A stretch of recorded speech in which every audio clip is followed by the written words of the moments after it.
Pradžios knyga, 12 skyrius. Viešpats tarė Abromui: eik iš savo gimtojo krašto, savo tėvų namų, į kraštą, kurį tau parodysiu. Padarysiu iš tavęs didelę tautą ir palaiminsiu tave. Išaukštinsiu tavo vardą ir tu būsi palaiminimas. Laiminsiu tave laiminančius ir keiksiu tave keikiančius. Visos žemės gentys ras tavyje palaiminimą.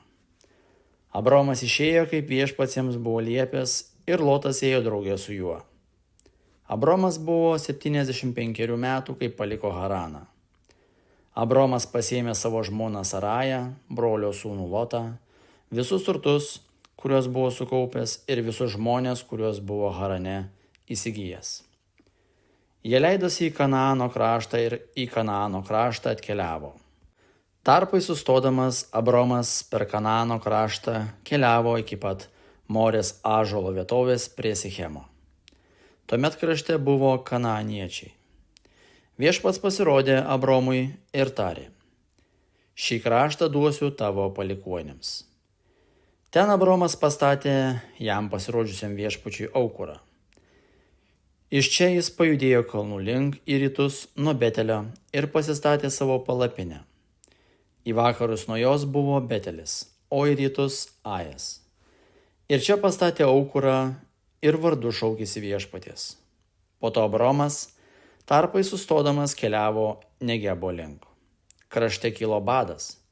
Abromas kėlėsi į Egiptą gyventi kaip ateivis, nes badas krašte buvo nuožmus. Prieš pat įeinant į Egiptą, jis kreipėsi į savo žmoną Sarają: žinau, kokia tu graži moteris. Egiptiečiai tave pamatę pamanys, tai jo žmona, mane jau užmuš, o tave paliks gyvą. Tad prašyčiau sakyti, jog esi mano sesuo, kad per tave man būtų gera ir tavo dėka išlikčiau gyvas.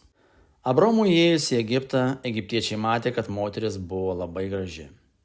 Ją pastebėję faraono dvariškiai labai išgyrė faraonui. Moteris tada buvo paimta į faraono šeimyną.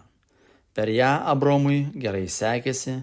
Jis įsigijo avių, jaučių, asilų, vergių, asilių ir kupranugarių. Bet už Abromo žmoną Sarają viešpats baudė faraoną ir jo šeimyną didelėmis nelaimėmis. Faraonas pasišaukė Abromą ir sakė jam: ką tu padarei? Kodėl nepasakei, kad ji tavo žmona?